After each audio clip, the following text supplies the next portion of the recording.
part of the many schools run by the Diocese of Bongaigaon in Lower Assam. This school is quite old. A number of batches have appeared for matric examination, and we always got good results here. And the children here are very hardworking and intelligent, so our results are always very good.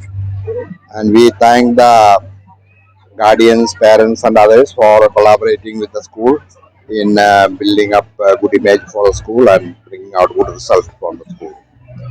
And I appeal on behalf of the management continued cooperation from the parents and the general public. আমি খুব আনন্দিত আমাৰ এই অঞ্চলত এনেকুৱা এটা English medium school আমি পাতিব পাৰিছোঁ বুলি। এই স্কুলৰ ৰিজাল্ট খুব ভাল, সেইকাৰণে বছৰে বছৰে আমাৰ এডমিশ্যন বেছিকৈ আহি আছে। আমি আশা কৰোঁ লাহেকৈ এই স্কুলখন হায়াৰ ছেকেণ্ডেৰী বনাম বুলি ক্লাছ 11 আৰু 12 আমাৰ ফাণ্ডছৰ অলপ অসুবিধা আছে, সেইকাৰণে এতিয়ালৈকে আমি কৰিব পৰা নাই, কিন্তু আমি লাহেকৈ এইটো হায়াৰ ছেকেণ্ডেৰী বনাম বুলি ভাবিছোঁ। बे ओनसोला बांसिन बर'नि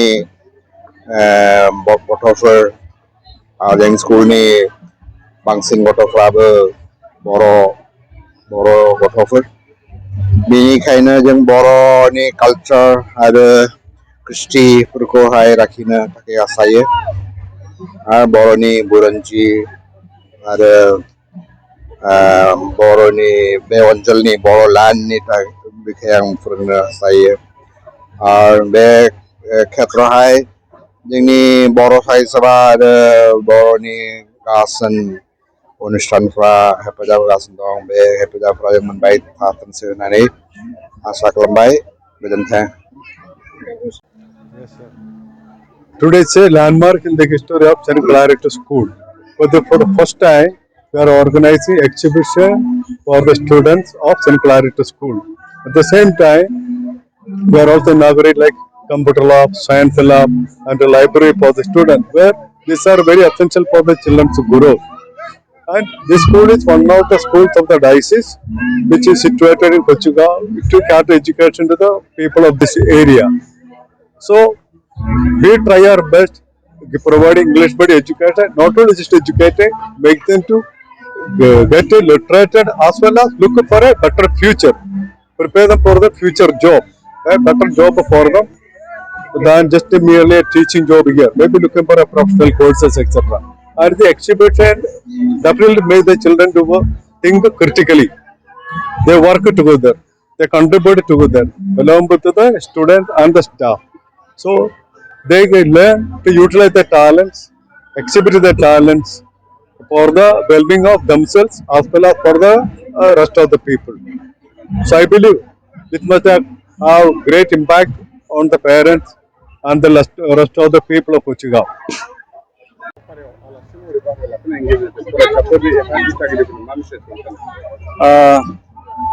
जोंनि कुसुगाव सान क्लेरेट एसटी इंलिश स्कुलावहाय दिनै एग्जिबिशनजों लोगोसे बेवहाय गथ'फोरनि जायनाखि फरायसुला आरो फरायसुलिफोरनि मोनसे गोसो बोनो हाथाव जायखौ दिनै एग्जिबिशनजों लोगोसे गथ'फोरनि सोलोंनाय बेवहाय दिनै खोब बाख्नायथाव।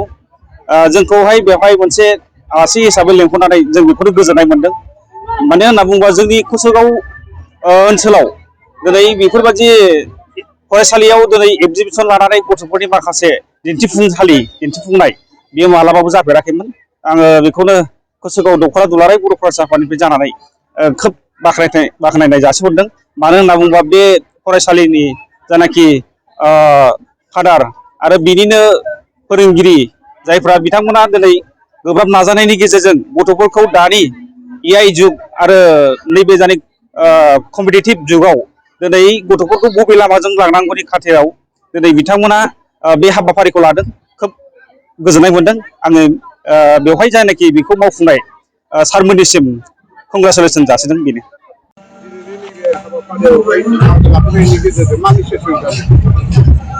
दिनैनि बे सेन्ट क्लेयार इंलिश मिडियाम स्कुलाव आंखौ मैया माखासे स्टाफा आंनि न'आव थांनानै आंखौ लोगो हमदों आरो बे प्रग्रामखौहाय नोंथाङाबो पार्टिसिपेट खालामहैनांगौ मानोना जोंनि एलेकायाव जोंनि एरियायावहाय मोनसे इंलिश मिडियाम स्कुल दङ बे स्कुलाव बयबो गार्जेनफ्रा बहाय फोरोंफैयो लार्ज नाम्बार अफ स्टुडेन्ट बहाय फरायफैयो दा बेखौ नुनायजों लोगोसे नोंथांमोन बादि गार्जेनाबो बे स्कुलावहाय माबाफोर प्रग्राम जायोबा मेल मिटिं जायोब्ला पार्टिसिपेट खालामहैयोब्ला खोब मोजां जागोन होननानैहाय बिथांमोना आंखौ खावलायहैनायखाय आंबो सफैदों आंबो बहाय स्टेजाव गाखोनानै फंनैसो बिबुंथि लाखिनाय जाहैबाय दा बाथ्रा बेनो बे स्कुल जानायनि सिगाङाव बहाय जोंनो माखासे हाबाफारिखौ मावदों बे जाहैबाय स्कुल गायसननायनि बेलायाव बेवहाय माखासे हाखौहाय जोंनो संना होनानै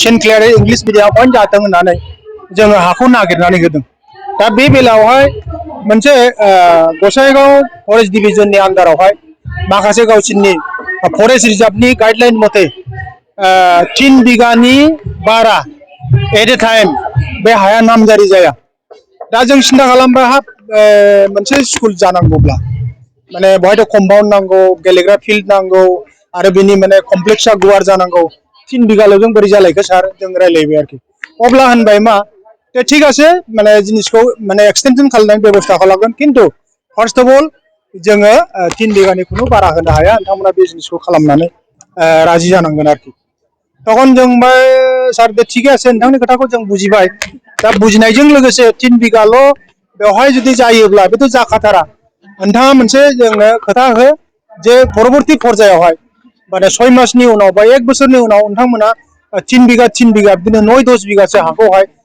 saint Clare English medium school नामैहाय होनांगोन होननानै जोङो बे फरेस्ट डिभिजनेल अफिसारखौ खावलायनायनि गेजेरजों बे जिनिसा जादों आरो दा बेवहाय आं मोनसे खोथाखौ बुंगोन कि माने इंलिश मिडियाम स्कुल बा प्राइभेट माखासे इनस्टिटिउसनफोरखौ जों नुदों बे बिथांमोननि गाइडलाइनाव बिथांमोननि दैदेननायाव बिथांमोननि मेनेजमेन्टआव ओरैबायदि मोजां सिस्टेमेटाइज जायो वेल डिसिप्लिन जायो जे जेराव गथ'फ्रा फरायनानै मोनसे मोजां डिसिप्लिनजों ग्र' आप जायो आरो लेखा सोलोंनायाव बिथांमोना माने एडभान्स जायो दा कम्पेरेटिभलि जों बेखौ दुखु मोनो अफकर्स जे माने प्राइभेट स्कुलावल' गथ'फ्रा मानो हाबसोगारदों प्राइभेट स्कुलावल' मानो स्टुडेन्टफ्रा बारा जानो नागिरदों बे खोथाया जाहैबाय आं बेखौ बुंनो लुबैदों जे गभर्नमेन्ट स्कुलावहाय बबेबा माने टिचारा रिटायार्ड जालांबाय बबेबा टिचारा थैलांबाय डेथ जालांबाय बे पस्टनि एगेन्स्टै माने खुनु सरकारि एडमिनिस्ट्रेसना खुनु माने गभर्नमेन्टनि माखासे